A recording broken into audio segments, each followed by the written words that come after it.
എല്ലാവർക്കും നമസ്കാരം. എൻ്റെ ടെക്നിക്കൽ യൂട്യൂബ് ചാനലിലേക്ക് സ്വാഗതം. സോ നമ്മുടെ ഇന്നത്തെ വീഡിയോ എന്ന് പറയുന്നത് നമുക്കറിയാം എല്ലാ എക്സാംസിനും നമുക്ക് IS 456-2000 ബേസ് ചെയ്ത് ചോദ്യങ്ങൾ വരാറുണ്ട്.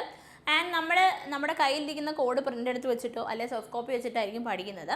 നമുക്ക് 2013-ലും 2019-ലും ഒക്കെ കുറച്ച് അമെൻമെൻറ്റ്സ് നമ്മുടെ കോഡിൽ വന്നിട്ടുണ്ട്. സോ ഇത് നോക്കാതെ നമ്മൾ പഠിച്ചു കഴിഞ്ഞാൽ നമുക്ക് എക്സാം ഹാളിൽ ചെല്ലുമ്പോഴത്തേക്ക് ഓപ്ഷൻസ് തെറ്റിപ്പോകാൻ ചാൻസ് ഉണ്ട്.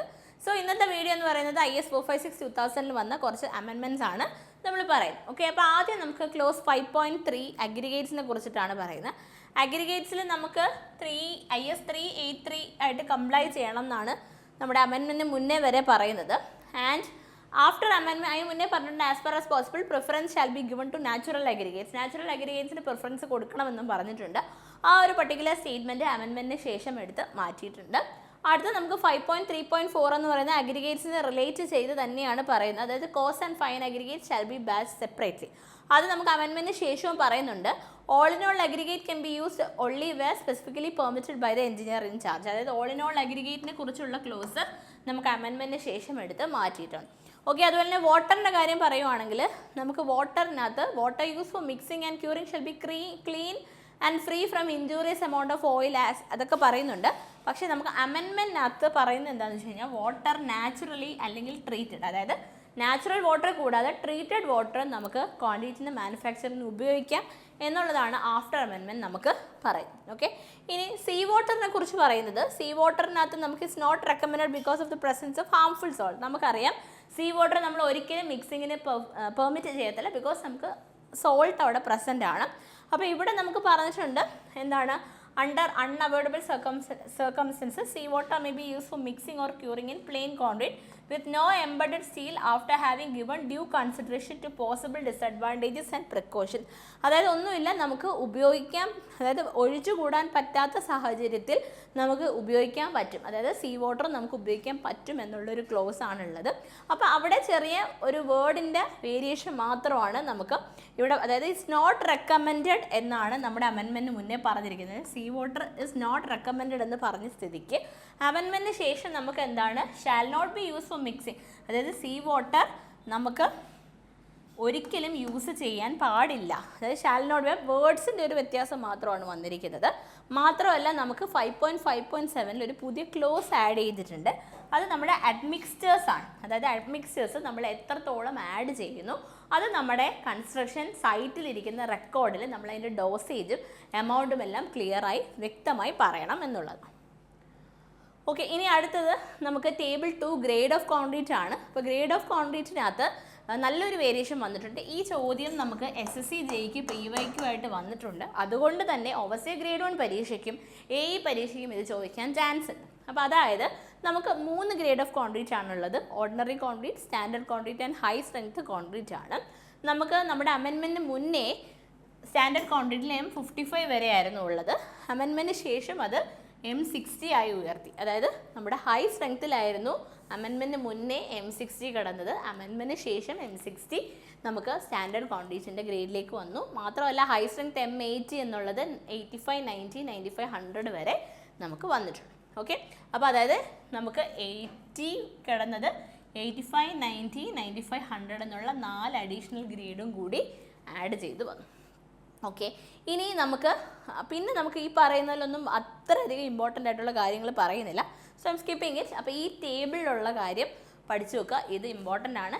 SSC JEEക്ക് ചോദിച്ച ചോദ്യം അമെൻമെൻറ്റിന് ശേഷം ഏത് ഗ്രേഡാണ് ഹൈ സ്ട്രെങ്ത് കോൺക്രീറ്റിൽ നിന്നും സ്റ്റാൻഡേർഡ് കോൺക്രീറ്റിലേക്ക് ഷിഫ്റ്റ് ആയത്, ഏതാണ്, M60 ആണ് ഹൈ സ്ട്രെങ്ത്തിൽ കിടന്നത്, സ്റ്റാൻഡേർഡ് കോൺക്രീറ്റിലേക്ക് ഷിഫ്റ്റായി മാറി. ഓക്കെ, ഇനി ആൽക്കലി അഗ്രിഗേറ്റ് റിയാക്ഷൻ എന്ന് പറയുന്ന ഒരു പോസ്റ്റ് അതുണ്ട്. അതിനകത്ത് ജസ്റ്റ് ഈ കോഡിൻ്റെ കാര്യങ്ങൾ മാത്രമാണ് പറഞ്ഞിട്ടുള്ളത്. അതും അത്ര നമുക്ക് ഇമ്പോർട്ടൻ്റ് ആയിട്ട് വരുന്നതല്ലാത്തത് കൊണ്ട് അതിൻ്റെ ആവശ്യമില്ല. ഇനി ഇമ്പോർട്ടൻ്റ് ആയിട്ട് വരുന്ന 1-2 എണ്ണമാണ് നമ്മൾ ശ്രദ്ധിക്കേണ്ടത്. ടേബിൾ 8 നമുക്ക് ഇതും കഴിഞ്ഞ ഫസ്റ്റ് ഗ്രേഡ് ഓവർസിയർ എക്സാമിന് ചോദിച്ച ഒരു ചോദ്യമാണ്. അതായത് നമുക്ക് മുന്നേ അമെൻമെൻറ്റിന് മുന്നേ സ്റ്റാൻഡേർഡ് ഡീവിയേഷൻ എന്ന് പറഞ്ഞു കഴിഞ്ഞാൽ നമുക്ക് മീൻ സ്ട്രെങ്ത് കണ്ടുപിടിക്കാൻ വേണ്ടിയിട്ട് മീൻ സ്ട്രെങ്ത്തും ക്യാരക്ടറിസ്റ്റിക് സ്ട്രെങ്ത്തും കൂടെ കണക്ട് ചെയ്തുള്ള ഇക്വേഷനകത്ത് മീൻ സ്ട്രെങ്ത് +or - 1.64 സിഗ്മ എന്നൊരു ടേം ഉണ്ട്. ഈ സിഗ്മയാണ് നമ്മൾ സ്റ്റാൻഡേർഡ് ഡീവിയേഷൻ എന്ന് പറയുന്നത്. ഈ സ്റ്റാൻഡേർഡ് ഡീവിയേഷൻ എന്ന് പറയുന്നത് നമുക്ക് ഗ്രേഡ് ഓഫ് കോൺക്രീറ്റിനെ ഡിപ്പെൻഡ് ചെയ്യും. അപ്പോൾ ഗ്രേഡ് ഓഫ് കോൺക്രീറ്റ് പ്രകാരം ടേബിൾ 8 നമുക്ക് സിഗ്മ തരുന്നത്. അപ്പോൾ M10ന് 15നും 3.5 ആണ്, 20-25ക്ക് 4 ആണ്, 30-35 40 45 50ക്ക് 5 ആണ്. ഓക്കെ, അപ്പോൾ ഇനി നോക്കിക്കോളൂ, അമെൻമെൻറ്റിന് ശേഷമാകുമ്പോഴത്തേക്ക് നമുക്ക് 50 കൂടാണ്ട് 55 60, അതായത് അഡീഷണലി 2 ഗ്രേഡും കൂടി ഇതിനകത്ത് ആഡായി. In this amendment M55 and 60 has been added. അതായത് നമുക്ക് നമ്മുടെ സ്റ്റാൻഡേർഡ് ഡീവിയേഷൻ 5 എന്ന് പറയുന്ന വാല്യൂ M55ക്കും 60ക്കും കൂടി ബാധകമാണ് എന്ന രീതിയിലാണ് അമെൻമെൻറ്റ് മാറി വന്നത്. സോ ഈ ടേബിളും വളരെ ഇമ്പോർട്ടൻ്റ് ആണ്. ഓക്കെ, ഇനി അടുത്തത് നമുക്ക് അക്യുറസി, ബാച്ചിങ്ങിൽ അക്യുറസി ക്ലോസ് 10.2.2ൽ ജസ്റ്റ് നമുക്ക് സിമെൻറ്റിൻ്റെയും അഗ്രിഗേറ്റിൻ്റെയും പ്ലസ് ഓർ മൈനസ് അക്യുറസി എത്രത്തോളം വരാമെന്ന് പറഞ്ഞിട്ടുണ്ട്. അതുകൂടാണ്ട് ഇവിടെ അഡീഷണലി നമുക്ക് എക്യുപ്മെൻസിലുള്ള, അതായത് നമ്മുടെ ഇൻസ്റ്റലേഷന് ശേഷമുള്ള നമ്മുടെ മെയിൻ്റനൻസ് കാലിബ്രേഷൻ കാര്യങ്ങൾ എത്ര കാലം കൂടുമ്പോൾ വേണം. നമ്മുടെ എക്യുപ്മെൻസിൻ്റെ കൂട്ടത്തിൽ mechanical or knife edge system ആണെങ്കിൽ 2 മാസത്തിൽ കൂടുതൽ കൂടുമ്പോൾ നമ്മൾ കാലിബ്രേറ്റ് ചെയ്യണം. ഇലക്ട്രിക്കൽ അല്ലെങ്കിൽ ലോഡ് സെൽ സിസ്റ്റം ആണെങ്കിൽ അറ്റ്ലീസ്റ്റ് 3 മാസം കൂടുമ്പോൾ കാലിബ്രേറ്റ് ചെയ്തുകൊണ്ടിരിക്കണം. ഓക്കെ, അതാണ് അടുത്ത ഇമ്പോർട്ടൻ്റ് ആയിട്ടുള്ള പോയിന്റ് നമുക്ക് ആഡായി വന്നത്. ബാക്കിയെല്ലാം ബാച്ചിങ് റിലേറ്റഡ് ആണ്. ഇനി അടുത്ത അതുപോലെ തന്നെ നമുക്ക് ഇമ്പോർട്ടൻ്റ് ആയിട്ടുള്ള ടേബിൾ വരുന്നതൊക്കെയാണ് കൂടുതൽ നിങ്ങൾ ശ്രദ്ധിക്കേണ്ടത്. അതായത് സ്റ്റാൻഡേർഡ് ഡീവിയേഷൻ, ഫോം വർക്കിലുള്ള ഡയമെൻഷൻ്റെ ഡീവിയേഷൻ ഇവിടെ തന്നിട്ടുണ്ട്. കോളം ബീം ആകുമ്പോൾ +12 -6 ആണ്. അതിന് നല്ല വേരിയേഷൻ വന്നിട്ടുണ്ട്. +10 -10 റിവൈസ്ഡ് ആയിട്ട് വന്നിട്ടുണ്ട്. സോ ഇത് നിങ്ങളൊന്ന് നോട്ട് ചെയ്യുക. 11.1 ആണ്.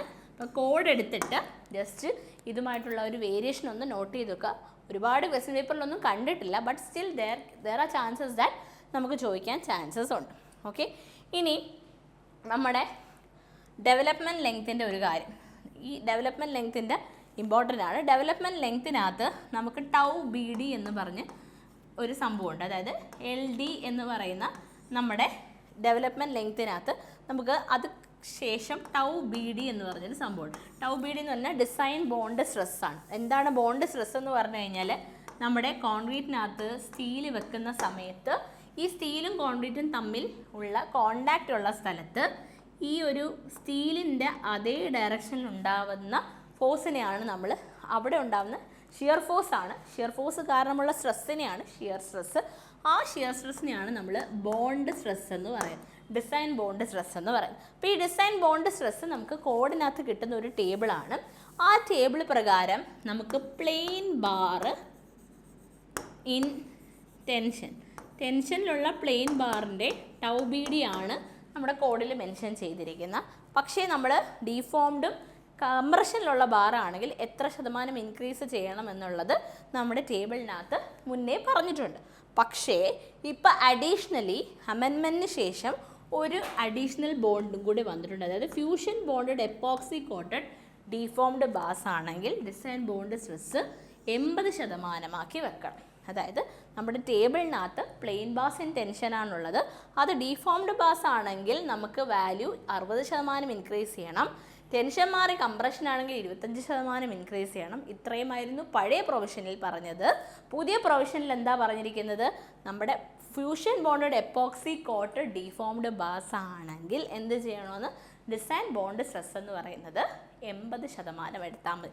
അതായത് ഇറ്റ് ഇസ് റെഡ്യൂസ്ഡ് ബൈ 20%. 2 രീതിയിൽ വരും. 80% ഡെവലപ്പ് ചെയ്യത്തുള്ളൂ, അല്ലെങ്കിൽ it is reduced by 20%. Okay, ഇനി നമുക്ക് അത്രയുമാണ് പഠിക്കാനുള്ളത്. ദെൻ ഇനി അടുത്തത് പെർമിസിബിൾ സ്ട്രെസ്സസ് ഇൻ കോൺക്രീറ്റ്. ഇത് ആക്ച്വലി നമ്മുടെ എക്സാമിന് ലിമിറ്റ് സ്റ്റേറ്റ് മെത്തേഡ് മാത്രം എടുത്ത് പറയുന്നതുകൊണ്ട് നമുക്ക് ഡയറക്റ്റ് ബെൻഡിങ്ങും ആവശ്യമില്ല. പെർമിസിബിൾ τBDയുടെ വാല്യൂ ഓൾറെഡി നമ്മൾ പറഞ്ഞത് മാത്രം പഠിച്ചാൽ മതി. ഇനി വേറെ ഏതെങ്കിലും സെൻട്രൽ ഗവൺമെൻറ് എക്സാംസ് ഉള്ളവരുണ്ടെങ്കിൽ ടേബിൾ 21 RRBക്കൊക്കെ പ്രിപ്പയർ ചെയ്യുന്ന ആൾക്കാരുണ്ടെങ്കിൽ ടേബിൾ 21 വന്ന ചേഞ്ചും കൂടി നിങ്ങളൊന്ന് പഠിച്ചു വെക്കുന്നത് നല്ലതായിരിക്കും. ഓക്കെ, ഇനി ബാക്കി ഇത്രയും ഇമ്പോർട്ടൻ്റ് ആയിട്ടുള്ള അമെൻമെൻറ്റ്സ് ആണ് ഞാൻ പറഞ്ഞത്. എസ്പെഷ്യലി ഞാൻ ആ പറഞ്ഞ ടേബിൾസ് τBDയുടെ ടേബിൾ വരുന്നു, അതുപോലെ തന്നെ ഹൈ സ്ട്രെങ്ത് കോൺക്രീറ്റിൻ്റെ ടേബിൾ വരുന്നു. അങ്ങനെ കുറച്ച് ടേബിൾസ് ആണ് സ്റ്റാൻഡേർഡ് ഡീവിയേഷൻ വരുന്നത്. പിന്നെ നമ്മുടെ ഫോം വർക്കിൻ്റെ ഒരു ടോളറൻസ് ലെവൽസ്. ഇത്രയും ടേബിളാണ് അമെൻമെൻറ്റിൽ നിങ്ങൾ പ്രത്യേകം നോട്ട് ചെയ്ത് പഠിക്കേണ്ടത്, before and after amendment. Okay, അപ്പം ഇതുപോലെ ഇൻഫർമേറ്റീവായിട്ട് എക്സാം ഓറിയൻറ്റഡ് ആയിട്ട് ചെറിയ ചെറിയ ടോപ്പിക്സിൻ്റെ വീഡിയോസ് നമ്മൾ അപ്ലോഡ് ചെയ്യുന്നതായിരിക്കും. സോ ചാനൽ ആരെങ്കിലും സബ്സ്ക്രൈബ് ചെയ്തിട്ടില്ലെങ്കിൽ ചാനൽ സബ്സ്ക്രൈബ് ചെയ്യുക. Thank you.